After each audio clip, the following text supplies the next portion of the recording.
자, 652페이지고요. 네, 제3절 주택의 공급. 자, 주택 공급 원칙부터 같이 봅니다. 652페이지 맨 아래쪽에 있죠. 주택 공급의 원칙. 작년에도 이 파트에서 출제가 됐었어요. 네.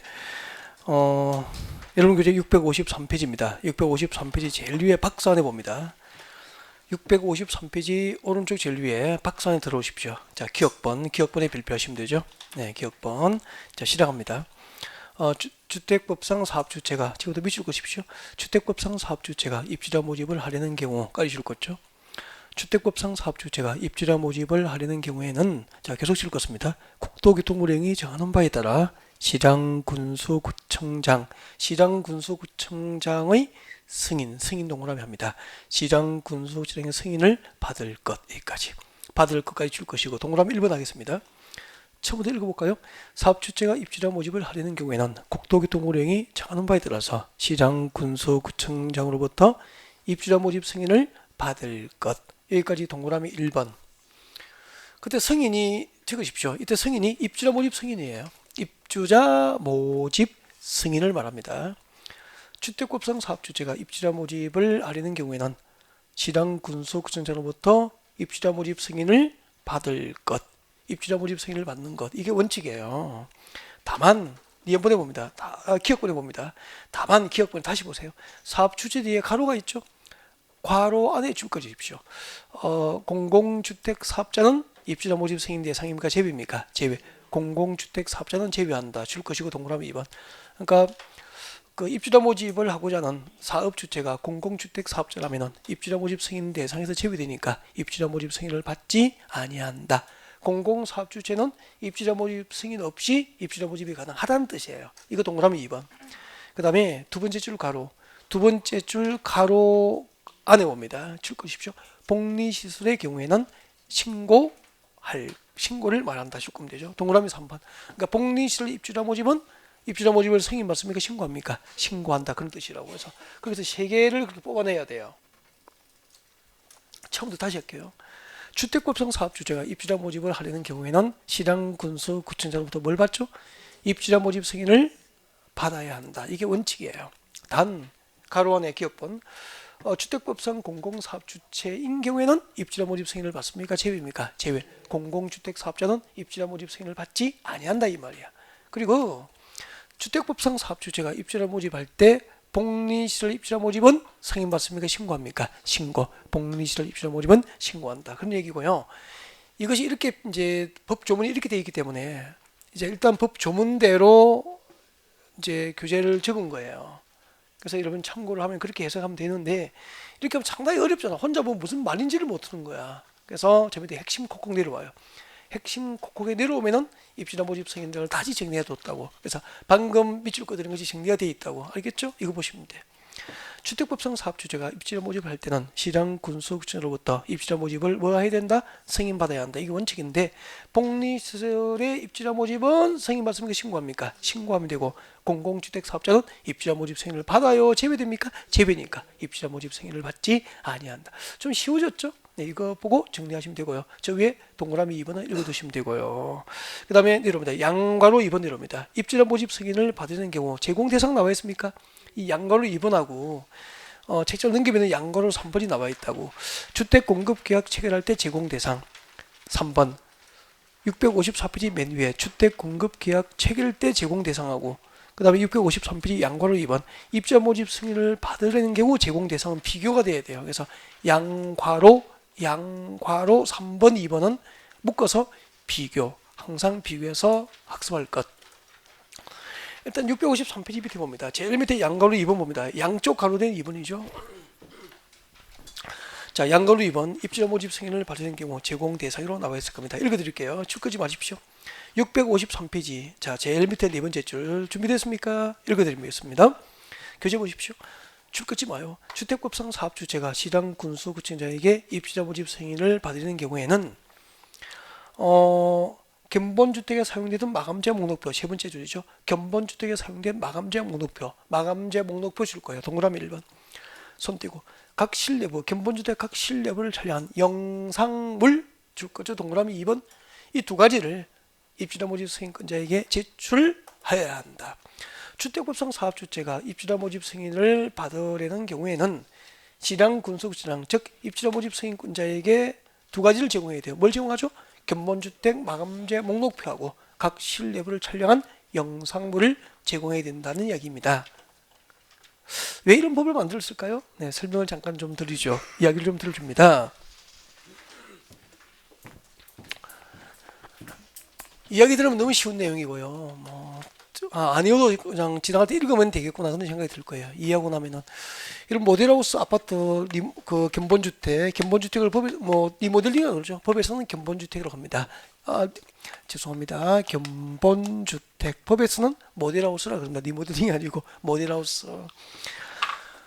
이런 견본주택 모델하우스 구경 몇 번은 다 가셨잖아요. 그죠? 네. 저도 이제 한때는 많이 다녔죠. 모델하우스를 한때는 요즘에는 다 끊었죠. 안 겁니다. 이제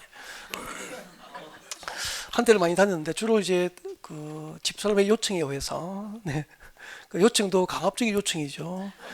꼭 일요일 날 주말에 가자고 끌려가죠. 가보면은 한마디로 참 오기 잘했구나 환상이더라고요.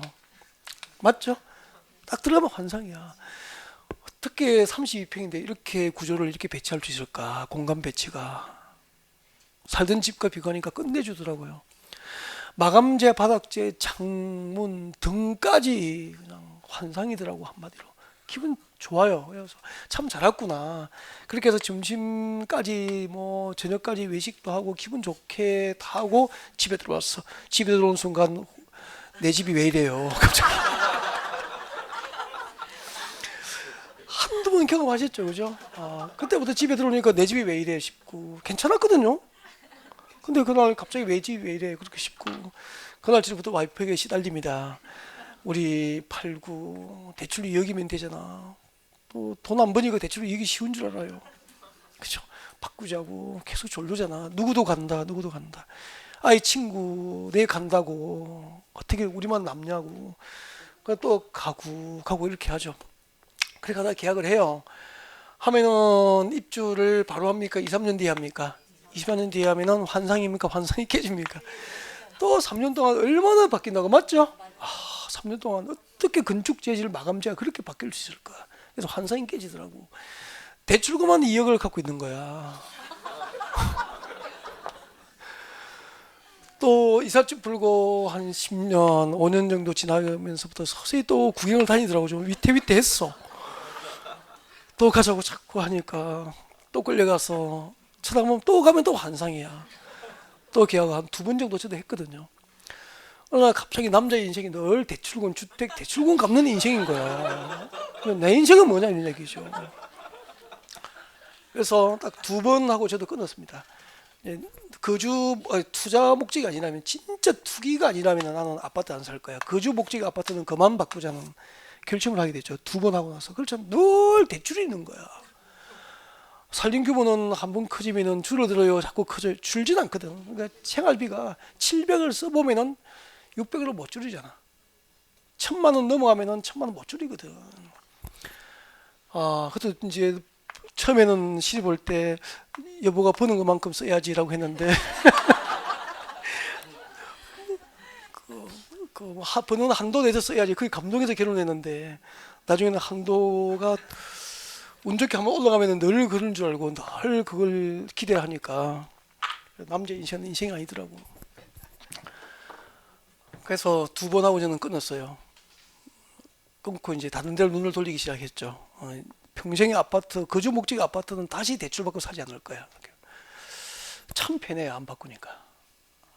진짜 진작 이럴 걸 여행 다니고 그냥 그 돈으로 그죠? 차라리 그럴 걸 싶은 거예요. 죄송합니다. 그래서 일단 견본주택은 환상이었죠. 입주하면 환상이 깨지잖아. 요즘에 입주자들이 얼마나 똑똑한지 환상이 깨지니까 입주자 모집 승인 조금 전에 누가 했죠? 시당 군수구청장이 입주자 모집 승인했잖아. 찾아온대 구청에. 구청장님이 입주자 모집 승인했는데 모델하우스 견본주택은 그렇게 마감재가 좋고 창틀도 좋고 천정재도 다 바닥재도 좋고 등도 화려했는데 입주하니까 아니다. 입주자 모집 승인한 구청장님이 이거 책임지셔야 되는 거 아니에요? 따지는 거예요. 그래서 국회에 입법을 요청한 거야. 그래서 앞으로 주택법상 사업주체 건설회사잖아. 건설회사가 구청에 입주자 모집 승인을 받으러 갈 때는 두 가지를 가져가야 돼. 모델하우스 마감재 목록표, 바닥재는 어느 회사 모시고 천뭐 이런 거 다 적어야 돼. 창틀은 어느 회사 모시고 이런 거 전부 적어야 됩니다. 벽지는 어느 회사 모시고 등은 어느 회사 모신지 마감재 목록 만들고 부족해서 견본주택 각 실내부를 동영상물로 제작해서 구청에 제공하라는 거예요. 그리고 3년 뒤에 이제 청약계약하고 환상에 쏘가서 입주했어. 환상이 깨지잖아. 구청에 따지러 오면은 구청에서는 뭐 하죠? 건설회사로부터 입주자 모집 승인할 때 마감재 목록표하고 각 실내부를 촬영한 영상물 입증 자료 다 확보하고 있죠. 이걸 사용검사하고 법적으로 2년 이상 보관했다가 나중에 이제 입주자들이 열람을 요구하면은 공개를 하도록 한 거예요. 입증 자료를 쓰려고. 그래서 앞으로 주택부성 사업주체가 입주자 모집 승인을 받으러 갈 때 두 가지 가져가는 거야. 모델하우스, 마감재 목록표하고 각 실내부를 촬영한 영상물을 제공한다. 이해가 됐죠? 그럼 아무것도 아니잖아. 이해하기 전에는 조문이 낯설지만 이런 이야기예요. 네.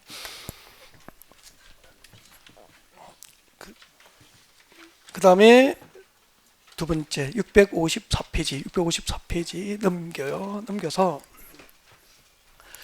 주택 공급 계약을 체결할 때 제공 대상, 주택 공급 계약을 체결할 때 제공 대상이 나와 있습니다. 자, 이번에는 주택법상 사업주체가 주택 공급 계약서 쓸 때 입주 예정자 동그라미, 입주 예정자에는 또 두 가지를 제공해 드리는 거야. 아까 구청에는 뭘 가져갔죠? 마감재 목록표, 영상물. 이번에는 주택 건설 사업주체가 주택 공급 계약서 쓸 때는 입주 예정자에게 뭘 제공하냐면은 다음의 자료 동그라미. 다음의 자료, 동그라미 1번과 2번의 자료 나와 있습니까? 다음의 자료 또는 정보 동그라미. 다음의 자료는 뭐죠? 1번에 줄 거죠? 마감재 목록표 동그라미 하면 되죠. 그리고 공동주택 발코니 세대 간 줄 거죠. 발코니 세대 간 경계벽에 피난구 설치 등에 관한 정보입니다. 피난구 설치 동그라미에서 피난구 설치 등에 관한 정보를 제공해야 한다. 다시 올라갑니다. 제일 위에 첫 번째 줄 보십시오. 주택법상 사업주체가 주택 공급 계약서 쓸 때 입주 예정자에게는 뭘 제공해야 되죠? 마감재 목록표 같은 자료하고 그리고 경계벽, 세대 간 경계벽의 피난구 설치 여부 등에 대한 정보, 이 정보를 제공해야 되는 거죠. 여기는 영상물이 있습니까? 없습니까? 없죠. 그럼 여기다 영상물 넣으면 문제 내면 틀리겠죠. 그래서 입주 예정자에게는 영상물은 제공 대상입니까? 아닙니까? 아니죠. 마감재 목록표하고 그리고 경계벽 설치 여부에 대한 정보만 제공하면 되는 거죠. 우리 그 경계벽이 뭐냐면은 이거 모르시는 분이 계시더라고요. 여러분 잠깐 보실래요? 우리 아파트 보면 이렇게 이제 아파트가 생겼잖아요. 이렇게 생겼는데 여기 1102호, 1102호 뭐 이렇게 합시다. 여기 네, 아파트 출입문이 이쪽에 있고요. 이렇게 되어 있습니다. 이게 이제 세대 간 경계벽이 이렇게 돼 있잖아요. 이분이 이제 베란다, 발코니 쪽이에요. 우리 101호에 화재가 나서 출입문 쪽에 하염이 여기까지 확산돼 버리면 어떻게 해야 되죠? 1101호는 어떻게 베란다로 나가야 될 거 아니에요, 일단은. 베란다 조금 있으면 이제 화염이 따라오잖아. 그럼 어떻게 해야 되죠? 이때 치마 쓰고 뛰어내리면 안 돼요. 우리가 3층 국료도 아니고. 어디로 가야 되죠? 옆집으로 가야 되죠. 이때 그 경계벽에 피난구가 다 있답니다. 그래서 이거 발로 차면은 뚫리는데 이쪽으로 1102호로 가셔야 돼요. 여기에 경계벽 설치 여부, 피난구 설치 여부에 대한 정보도 입주령장에 이런 설명해 주라는 이야기예요. 각 실내부를 촬영한 영상을 제공합니까? 피난구 설치 여부입니까? 피난구 설치 여부에 대한 정보를 제공하는 거지. 마감재 목록표하고 알겠죠? 네, 이 얘기를 하는 거예요. 근데 머리를 박으면 안 돼. 발로 차세요. 네. 그 비교를 하시면 되고요. 그 다음에 4번, 5번 읽으셔야 되고요. 양괄호 4번 마감재 목록표 등 보관과 공개 읽어드립니다. 시당군수구청은 제공받은 마감재 목록표, 영상물 등을 다 줄 꺼내야 되죠. 사용검사가 있어나도 몇 년 이상? 2년 이상 의무 보관하고 입주자가 열람을 요구하면은 열람을 요구했다는 것은 민원을 제기한 거잖아. 열람을 요구하면은 비밀로 합니까? 공개하면 됩니까? 이를 공개해야 한다.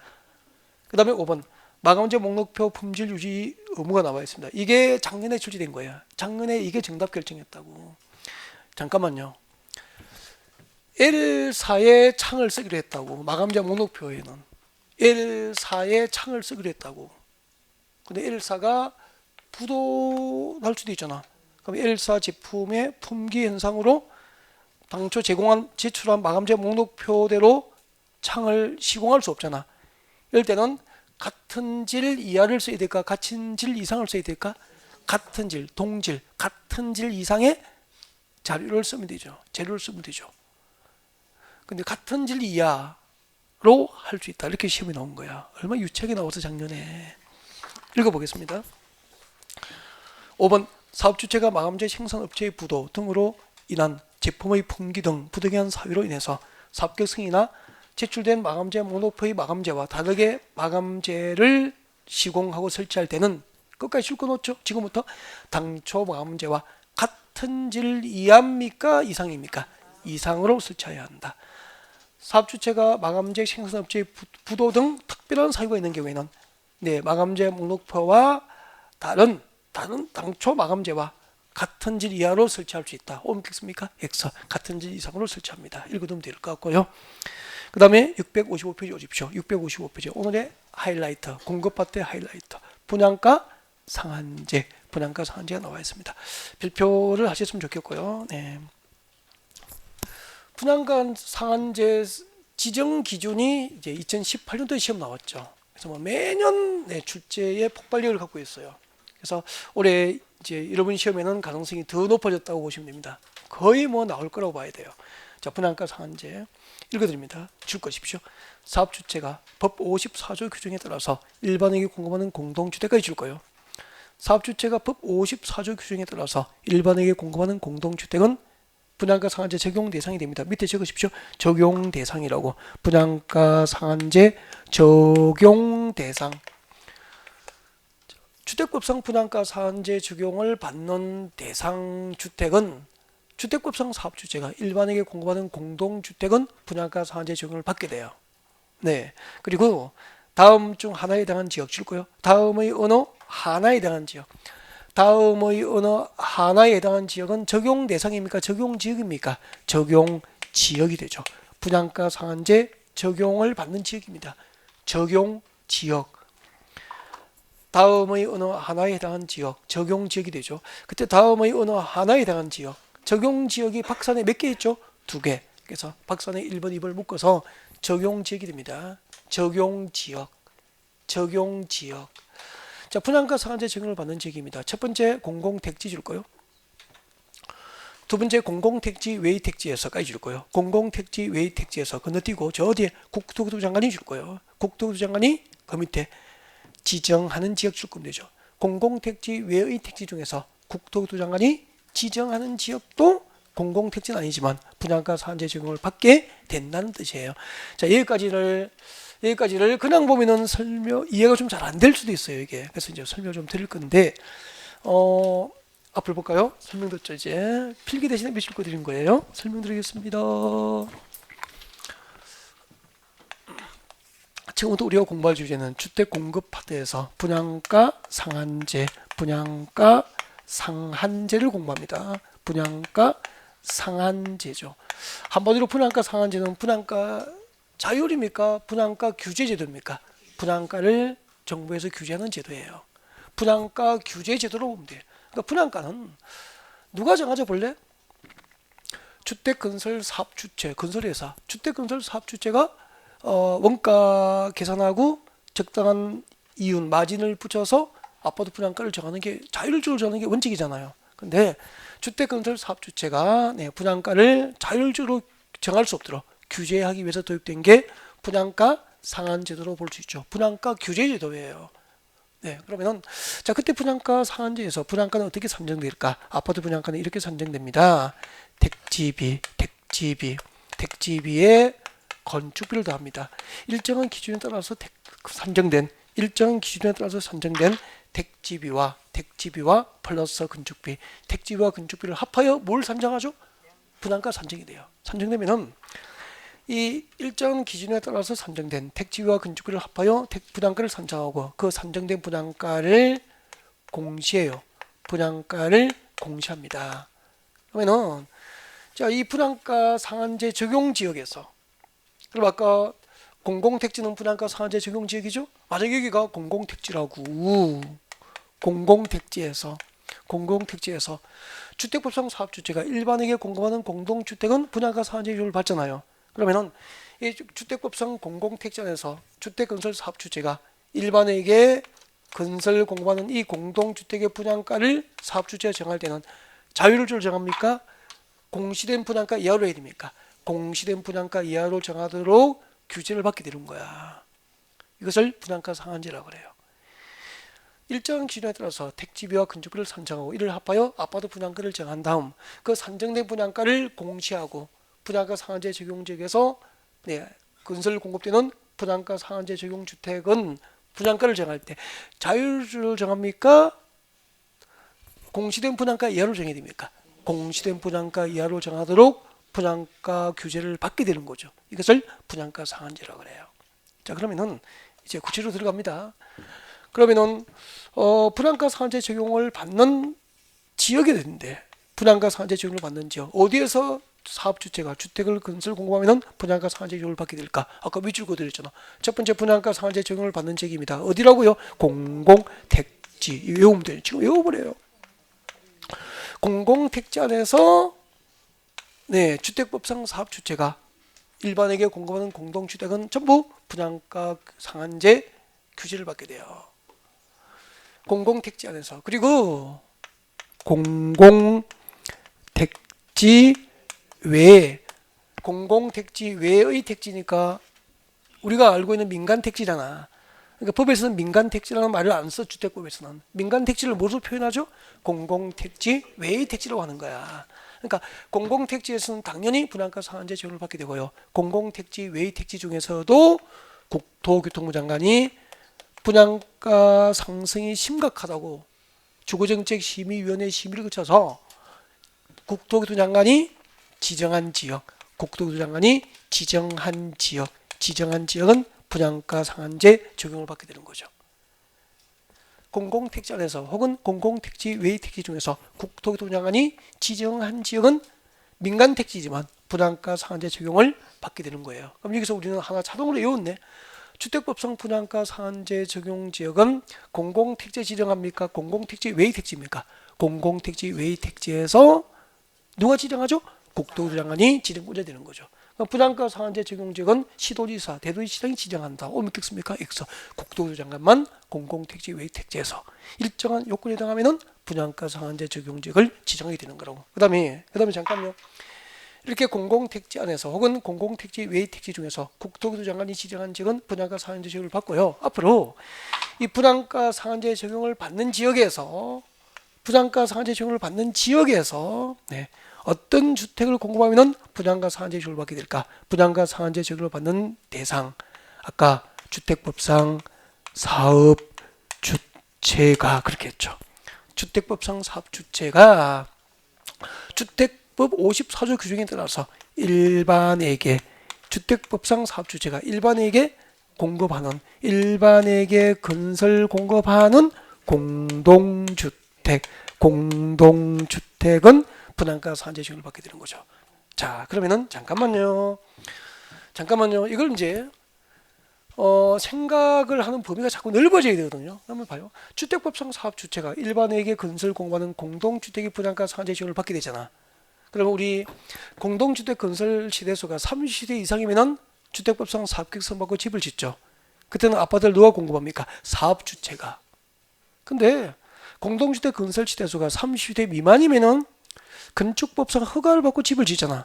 그때는 사업주체가 아파트를 공급합니까? 건축주가 됩니까? 건축주. 그러면 봐요. 주택법상 사업주체가 일반에게 공급하는 공동주택만 분양가 상한제 적용을 받는 거지. 건축법상 건축 허가를 받아 분양 목적으로 건설하는 공동주택은 분양가 상한제 적용 대상입니까? 아닙니까? 아니잖아. 그러니까 이런 것을 그렇게 해석해 낼 수 있는 능력이 그대로만 외우면 어떡해? 그죠? 그러니까 여기에 사업주체 넣어냈으니까 우리는 건축주가 건축허가 받고 분양 목적으로 건설하는 공동주택은 분양가 상한제 적용 대상이 아니라는 걸 아셔야 되는 거야. 공동주택 건설지 대수가 30대 미만, 29세대까지는 건축법상 건축허가 받고 건축주가 분양 목적으로 공동주택을 건설할 거 아니야. 이때는 부담가 상한제 적용 받아 안 받아? 안 받는 거라고. 그 다음에 건축주는 아니에요. 사업 주체가 일반에게 공부하는 공동주택만 분양가 상한제 지급을 받게 되고, 그 다음에 사업 주체가 일반에게 공부하는 공동주택만 분양가 상한제 지급을 받기 때문에 공공택지인 경우 단독주택은 분양가 상한제 적용 대상입니까 아닙니까? 아닌 거야. 이게 단독주택은 안 들어가는 거잖아. 단독주택은 분양가 상한제 적용 대상이 아니잖아. 그럼 또 시험을 이렇게 내잖아. 공공택지인 경우에는 주택법상 사업주체가 일반에게 공급하는 단독주택도 분양가 상한제 적용을 받는다. O 묻겠습니까? X 그렇게 되잖아. 이게 문제가 만들면 상당히 어렵다는 거죠. 그렇게 해석해서 자꾸 문제를 내기 때문에 요즘에는. 그래서 개요 정리를 한참 하잖아. 개요 정리를 정확하게 하셔야 돼요. 공공택지에서 주택법상 사업주체가 일반에게 공급하는 공동주택도 분양가 상한제 적용을 받고, 공공택지 외의 택지 중에서 국토교토부 장관이 지정한 지역에서 주택법상 사업주체가 일반에게 공급하는 공동주택도 분양가 상한제 적용 대상이 된다는 겁니다. 아셨죠? 네, 그렇게 했으면 좋겠습니다. 이제 분양가 상한제가 무엇인지 알겠죠? 자, 그러면은 민간택지, 공공택지 외의 택지에서 분양가 상한제 적용 지역을 누가 지정합니까? 국토교통부장이 지정하게 되거든요. 그때 지정 기준은 단독 출제를 했었다고. 재작년에 그 지정 기준 자체가 그냥 문제여서 통째로 한 문제였다고. 자, 여러분 교재 656페이지입니다. 656페이지 보면 제일 위에 분양가 상한제 적용 제외 나와 있습니까? 꼭 외워야 돼요. 다음 중 한 개에 해당하는 경우에는 분양가 상한제 규정을 적용받지 않는다라고 해서 분양가 상한제 적용을 받지 않는 것. 656페이지 왼쪽 제일 위에 적용 제외 나와 있습니까? 네, 적용 제외 발표하시고 암기하십시오. 줄 거예요. 도시형 생활주택은 네, 분양가 상한제 적용 대상입니까? 제외입니까? 제외. 2번 줄 거죠? 경제자유구역. 경제자유구역에서 건설공원은 공동주택도 분양가 상한제 적용을 받지 않습니다. 그리고 3번 관광특구에서 줄 거예요. 관광특구에서 청소가 몇 층? 그 밑에 줄 청소가 몇 층? 50층 이상. 높이가 150m 이상인 공동주택은 분양가 상한제 적용 대상입니까? 제외입니까? 제외. 여보세요? 저 좀 볼래요? 앞으로 공공택지 안에서 혹은 공공택지 외의 택지 중 국토교통부 장관이 지정한 지역에서 주택법상 사업주체가 일반에게 공급하는 공동주택은 분양가 상한제 적용을 받아요. 단 공공택지 안에서 혹은 공공택지 외의 택지에서 국토교통부 장관이 지정한 지역에서 주택법상 사업주체가 일반에게 공급하는 공동주택이어도 도시형 생활주택이거나 경제자유구간에서 건설을 공급하는 공동주택이거나 관광특구에서 층수가 50층 이상, 높이가 150m 이상인 공동주택은 분양가 상한제 적용받습니까? 제외입니까? 제외. 그렇게 하면 되는 겁니다. 알겠죠? 지금까지 공방선 적용 대상이었고, 네, 적용 대상이지만 분양가 상한제 적용을 받지 않는 것들을 쭉 나열된 거죠. 그래서 필수 암기거든. 도시형 생활주택이라든지 경제자유구에서 건설 공급하는 공동주택이라든지 관광특구에서 층수가 50층 이상이고 높이가 150m 이상인 공동주택은 분양가 상한제 적용을 받지 아니한다. 그 다음에 이제 그 밑에 3번에 분양가 산정 나와 있습니까? 줄 거죠. 분양가 상한제 적용 주택의 분양가격은 줄 것입시오. 분양가격은 택지비와 건축비로 구성되며 됐습니까? 거기까지 줄 것이면 돼요. 줄 것이면 나머지 택지비 산정 기준하고 건축비 산정 기준은 아직 하지 마시라고. 한 5월 정도 되면 단순 암기상이야. 그때 외울 수 있도록 준비해 드릴 거예요. 오른쪽에 보면은 핵심 국곡의 택지비와 건축비 외울 수 있도록 만들어 놨죠. 공공택지에서 택지비는 공급 가격에 관련 비용을 더하여 산정하고 이렇게 되어 있습니다. 근데 이런 것은 거의 출제에 반영되지 않고 만약을 위해서 어렵게 나왔을 때 이제 암기상이기 때문에 한 5, 6월 정도 되면 서서히 이제 외우자고 해요. 그때 외우고 미리 이런 거 안 해도 돼요. 네. 그리고 분양가 공시는 아직 설명은 안 하겠습니다. 그냥 참고만 하시면 될 것 같고요. 중요하지는 않다는 거죠. 그 다음에 넘기면은 나와 있어요. 658페이지에. 핵심 코코에 보면은, 네. 분양가 상한제 적용 지역을 지정할 수 있는 지정 기준 나와 있습니까? 그럼 여기는 잠깐만요. 분양가 상한제 적용 지역을 누가 지정하죠? 국장. 어디에 지정하죠? 공공택지입니까? 공공택지 외의 택지입니까? 공공택지 외의 택지. 그래서 민간택지에서 국토부 장관이 분양가 상한제 적용 지역을 지정하는 지정 기준이야. 공공택지 외의 택지 중 다음 기준에 해당하면 국토교통부에서 분양가 상한제 적용지역을 지정할 수 있다는 뜻입니다. 알겠죠? 네. 민간 택지에서 분양가 상한제 적용지역의 지정 기준이 됩니다. 이건 외워야 되거든요. 1, 2, 3번 박산의 핵심 콕콕 1, 2, 3번을 묶어서 뭐죠? 지정 기준이죠. 분양가 상한제 적용 지역의 지정 기준 암기라고 적고 외워야 되거든요. 외워야 되는데 이런 건 언제 외워야 되죠? 아니 7월달 이후에 외우면 돼. 진짜 문제풀이 할 때부터 외우는 거라고. 그 전에 모의고사 나오면 어떻게 하죠? 틀리면 되지 뭐. 단순 암기사항이니까 단순 암기사항을 안 외우고 점수가 안 나오면 걱정할 필요가 없는 거잖아. 문제풀이 할 때부터 단순 암기사항을 외우면은 점수는 올라가거든요. 알겠죠? 네. 그래서 암기를 해야 되는데 미리 암기하실 필요는 없고, 그리고 또 왜냐하면 지금 부동산 정책이 자주 바뀌어요. 자주 바뀌기 때문에 이런 것은 수시로 개정이 돼요. 그래서 미리 암기하는 것은 그렇게 좋은 방법은 아니고 한 7월 이후부터 암기하는 게 좋을 것 같습니다. 그래서 모의고사도 되도록이면 출제를 그전에는 잘 안 해요. 또 출제하면은 외울까봐. 그래서 외우는데 개정되면 또 외워야 되냐. 혼동하고 하기 때문에 초반에는 잘 안 됩니다. 숫자를. 그러니까 참고를 하셨고, 혹시 모르고 제가 출제하더라도 네, 틀리면 되죠. 그죠? 네. 상관없어요. 모의고사니까. 여기까지가 이제 주택 공급 파트인데 시간적 여유가 있으니까 하나의 주제를 더 선택해서 해드릴 거예요. 그래서 666페이지 옵니다. 666페이지. 666페이지 오세요. 이거 마지막이에요. 주택 공급 질서 교란 금지 규정 나와 있습니까? 주택 공급 질서 교란. 분양가 상한제 이후에는 제가 선택한 주제마다 나올 가능성이 50% 보면 돼요. 주제마다 나올 가능성이 50%. 둘 중 하나는 나오죠. 분양가 상한제 아니면 주택 공급 질서 교란 금지 규정은 나온다는 이야기잖아요. 그렇게 생각하시고 공부하셔야 돼요. 자, 666페이지입니다. 666 제일 위에 공급 질서 교란 금지 발표하시고요. 일단 교재 읽어드리고 설명드리고 마무리하겠습니다. 읽어드리겠습니다. 출끄지 마십시오. 누구든지 이 법이 뭐죠? 주택법. 누구든지 주택법에 따라서 건설 공급되는 주택을 공급받거나 공급받게 하기 위해서 다음 중 한 개에 해당하는 증서 또는 지위를 동그라미 하십시오. 양도 동그라미, 양수 동그라미, 양도 양수하거나 이를 알선 세 번째 줄 끝에 또는 이를 알선 동그라미, 알선하거나 양도 양수 또는 이를 알선할 목적으로 광고 동그라미, 광고를 하여서는 아니 되고, 누구든지 거짓이나 그밖에 부정한 방법으로 주택법에 따라서 건설 공급되는 증서나 지위 또는 주택을 공급받거나 공급받게 하여서는 아니 된다라고 되어 있습니다. 네, 그 주택 공급 질서 교란을 막기 위해서 양도 양수 등이 금지된 증서나 지위가 박산에 몇 개가 나와 있습니까? 4개. 동그라미 1번부터 4번까지 묶어서 암기하셔야 돼요. 암기라고 적고 통째 외워야 됩니다. 이거는. 그래서 이제 설명을 좀 드리겠습니다. 앞을 보시면 되죠. 설명 듣고 마무리하죠.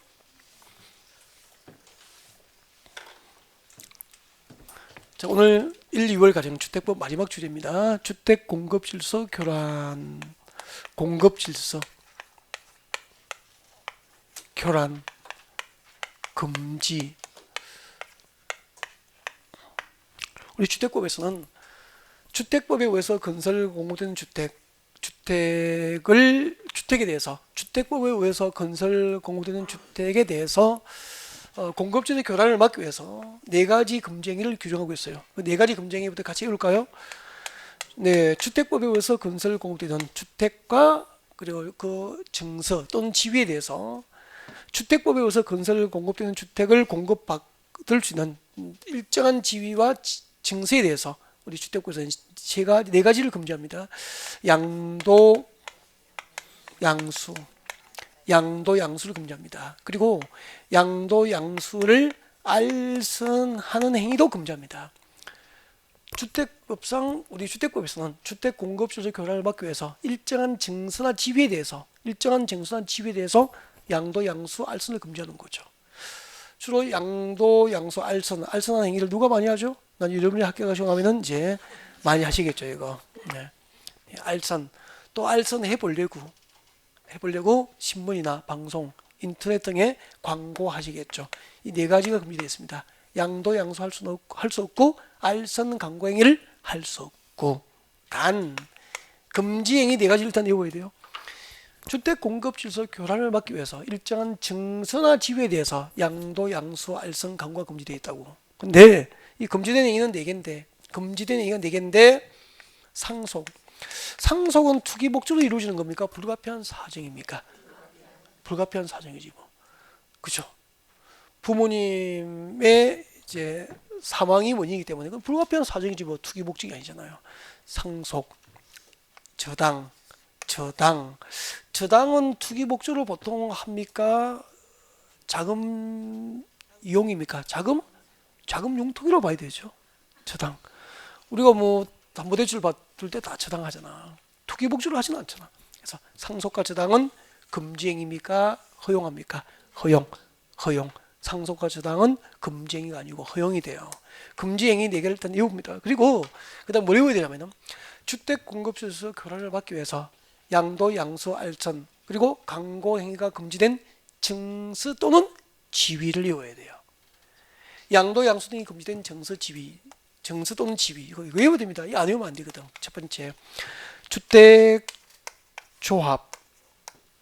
주택조합의 조합은 지위.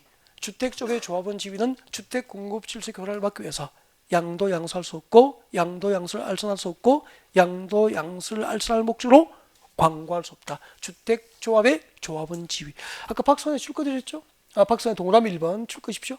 주택조합 설립 등에 따라서 주택을 공급할 수 있는 지위. 간단하면 뭐죠? 주택조합의 조합은 지위. 그렇게 적어도 되죠.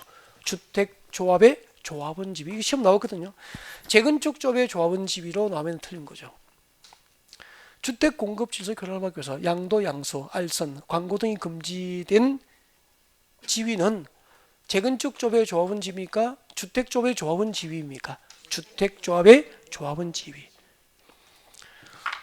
재건축 조합의 조합은 지위는 주택 공급 질서 교란을 막기 위해서 양도, 양수가 금지된다. 오미겠습니까? X.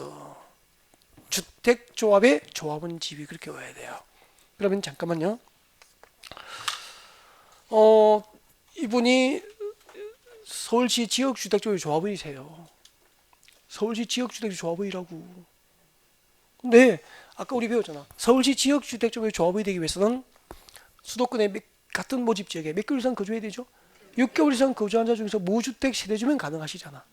아니면 유주택 세대주도 주거주택 면적 85제곱미터 이하인 주택 한 채를 소유한 유주택 세대주도 가능하잖아. 그래서 지역주택조합의 조합원 자격을 갖고 있는 거예요. 근데 저는 조합원 자격이 없어. 그래서 친하잖아. 그래서 이제 프리미엄을 피를 주고 양도 양수를 서로 할 수 있습니까? 없습니까? 없잖아. 그럼 저는 수도권의 그 서울 경기 인천 지역에 지역주택조합의 조합원 자격이 없는데 이분으로부터 돈 주고 조합원 자격을 사서 아파트를 제가 분양받으면 나머지 무주택 서민들의 내 집 마련 기회를 빼앗게 되는 거잖아요. 그래서 허용합니까? 금지하는 겁니까? 금지하는 거야. 이제 이해가 되죠? 그래서 주택 공급 조절 교란을 막기 위해서 양도, 양수 등이 금지된 증서나 지위. 첫 번째가 뭐죠? 주택 조합의 조합은 지위. 두 번째, 주택 상환 사채. 이해하실 거예요 아마. 주택 상환 사채 아까 설명드렸기 때문에 주택 상환 사채를 발행하면은 발행자는 사채권자에게 채권자에게 3년 내에 주택으로 상환해야 되죠. 3년 내에 아파트 입주권이 교부되잖아. 그러면 주택 상환 사채는 곧 아파트 입주권을 의미하게 되거든. 이걸 프리미엄 붙여서 거래를 할 수 있겠죠. 양도 양수 할 수 있겠죠. 허용합니까? 금지하고 있습니까? 금지. 그 다음에 두 번째, 세 번째, 입주자 저축증서. 입주자 저축증서 뒤에 적으십시오. 입주자 저축증서. 예를 들면은 적으십시오. 주택청약 종합저축증서. 주택청약 종합저축증서. 여러분 이거 통장 하나 다 가지고 있잖아요. 주택청약 종합저축증서. 주택청약 종합저축증서. 이걸 지금 보고도 잘 못 쓰고 있으면은 통장이 없다는 얘기인데 다음 주에 만들어서 가져오십시오. 숙제에 검사해야 되겠어 이거. 아니, 부동산 공부하시는데 주택청약 종합저축증서 하나 없으면 안 되죠. 주택청약 종합저축 가입하시라고. 이건 다 가지고 있어야죠. 부동산에 관심이 있는데 우리가 이거 없으면 안 되죠. 알겠죠? 이런 게 입주자 재축 증서야. 청약 예금, 청약 부금 다 알잖아. 이걸 합하여 하나의 통장으로 만든 게 뭐죠? 주택 청약 종합 저축 증서. 이거 있으면 부금 뭐 다 되는 거야. 청약 예금, 청약 부금 통합한 증서가 이거야. 저축이 가입할 것. 이거 가입하고 이제 불입금을 몇 해 이상, 뭐 가입 기간 몇 년 이상이면 1순위, 2순위, 3순위 청약 자격이 주어지는 거야. 맞죠? 이 정도는 가지고 오고 해봐야지. 부동산 해야 되는데. 알겠죠? 다음 주에 검사할 거야. 뻥이야. 다음 입주자 재축증서, 주택 청약 종합 저축 증서. 그다음에 그 밑에 봅니다. 동그라미 4번의 기억번에 뭐가 건물 확인서 찾으셨어요? 뭐가 건물 확인서. 뭐가 건물 확인서. 뭐가 건물 확인서. 잠깐만 물어볼게요. 여러분 재개발할 때 조합원이 되려면은 지정된 정비구역 안에 다 배웠죠? 정비구역 안에 무엇이 돼야 되죠? 토지 등 소유자. 근데 재개발할 때 토지 등 소유자는 정비구역 안에 첫 번째 무엇을 가지고 있어야 되죠?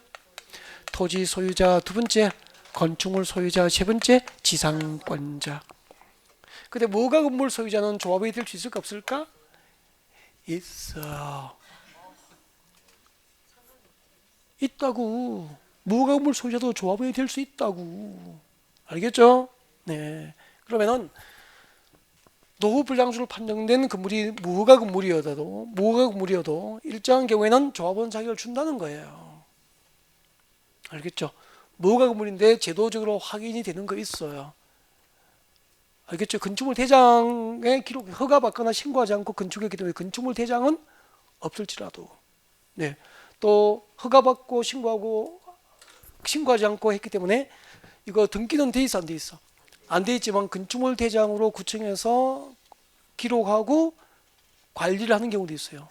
그리고 세금을 물려요. 그러면은 재개발 할 때 조합원이 될 수 있다고. 알겠죠? 그럼 이거 철거할 때 그냥 철거하면 등기부가 없잖아. 그래서 뭘 떼줍니까? 뭐가 건물 확인서를 떼주는 거야. 이 뭐가 건물 확인서가 나중에 재개발 입주권을 받을 수 있는 재개발 딱지가 될 수 있다고. 그럼 이것도 프리미엄이 붙으면 뭐하죠? 양도 양수 프리미엄 붙여서 양도 양수 하겠죠. 이것도 알선해 보려고 광고하겠죠. 이런 행위를 허용합니까? 금지합니까? 금지한다 이 말이야. 알겠죠? 네. 그러니까 뭐가 건물이 전부 되는 건 아니지만 재개발할 때 뭐가 건물도 재개발 조합의 조합원이 될 수 있다 없다? 있다. 알겠죠? 네. 그때 뭐가 건물 철거할 때 등기부가 없으니까 철거할 때 그냥 합니까? 뭐가 건물 확인서 떼줍니까? 뭐가 건물 확인서 떼줘요. 이게 재개발 입주권이라고 생각하시면 돼. 이것도 돈이 되면은 프리미엄 붙여서 양도 양수하고 양도 양수 알선하고 하려고 광고하겠죠. 허용합니까? 금지합니까? 금지한다는 얘기야. 다음 다섯 번째, 이주 대책 대상자 확인서 찾으셨어요? 이주 대책 대상자 확인서. 이주 대책 대상자 확인서 밑줄 것이었어요? 니은본에 있잖아. 그 제일 끝에 이주 대책 대상자 확인서. 거기 드시고요. 이주 대책 대상자 확인서가 무엇인지 설명을 좀 들으면 또 이해가 되고 너무 쉬워요. 근데 안 들으면은 그냥 외워야 되잖아. 그러면 힘들잖아. 모르는 상태에 외우면은. 그래서 이야기를 좀 할게요. 낙동강 괜찮았어요? 안 해야지. 그럼 여기 지루하고 힘들어 하시니까 이따가 낙동강이 흐르는데 댐을 막았어. 그럼 강 주변에 이제 마을이 있을 거 아니에요. 댐을 막아버리면은 수몰되죠? 호수가 만들어지니까 수몰되잖아. 그러니까 이분들은 물속에 사셔야 됩니까? 용왕님도 아니고. 이분들을 이주시키기 위해서 뭘 만듭니까? 이주단지 신도시를 만든다고. 맞습니까? 네. 그때 이주단지에서 분양되는 아파트 입주권은 이분들이 수몰될 때 이주 대책 대상자 확인서를 관계기관에서 발급해줘요. 그게 수몰민들 이주 대책 대상자 확인서고, 이 이주 대책 대상자 확인서를 가진 자가 네, 이 이주단지를 만들고 있는 이 신도시의 아파트 입주권을 보장받게 되는 거예요. 알겠죠? 네. 그럼 이것도 그 이주 대책 대상자 확인서에 의해서 아파트 입주권을 받게 될 그 이주 단지로 개발되고 있는 신도시가 프리미엄이 많은 지역이라면은 또 거래를 하게 되죠.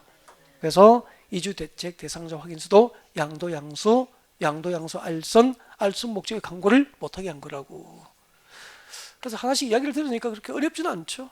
네, 그래서 주택조합의 조합은 지위, 입주자 재축증서, 주택상환사채, 무허가건물 확인서, 이주 대책 대상자 확인서 등은 주택 공급 질서 교란을 막기 위해서 양도 양수 알선 목적의 광고 행위를 허용합니까? 금지합니까? 금지하고 있다. 이렇게 이해하시면 돼요. 이렇게 하면 여기다가 이제 3, 4월에 위반하면은 처벌 내용만 살짝 붙여 나간다고 이제 이렇게 살을 붙여서 완성을 해주게 돼요. 일단 여기까지 해서 이제 주택법을 모두 마무리를 다 했고요. 3, 4월 과정은 네, 주택법에서 마무리해요. 농지법은 안 해요. 그 농지법은 잠깐만 이것도 농지법을 또 인터넷에 왜 안 하는지 물어볼까봐 미리 말씀드린 거예요. 농지법은 두 문제가 나와요. 두 문제가 나오는데 입문 과정부터 이제 7월 5, 6월 달 마지막 이론 강의까지 한 번 정도 강의가 이루어져요. 한 번 정도. 그래서 한 30분 정도 강의를 해서 두 문제짜리인데 한 문제를 확실하게 보장하고 운 좋으면 한 문제를 잡고 운 좋으면은 두 문제를 잡고 운 나쁘면 한 문제를 보장하는 정도로 강의를 추려서 하게 돼요. 그래서 문제 풀이가기 전까지 늘 강의하지 않고 한 번 내지 두 번 정도 살짝 언급을 하게 될 겁니다. 알겠죠? 그리고 이제 문제 풀면서 관련 이론을 간략하게 소개해서 이제 두 문제 정도 잡을 범위를 하게 돼요. 참고로 했으면 좋겠습니다. 아마 입문 과정은 네, 농지법을 일부 진행을 했고요. 그 정도가 한 문제 범위가 될 거예요. 앞으로 이제 문제 풀이 가기 전까지 한 번 정도 더 들을 수 있는 기회가 있다고 생각하시면 돼요. 주택법까지 해서 1, 2월 기본 이론 과정을 모두 마무리를 하게 됩니다. 자, 다음 주에는 3, 4월 이제 기본 3, 4월 이론 강의에서 다시 뵐지도 그렇게 준비합니다. 수고 많으셨습니다.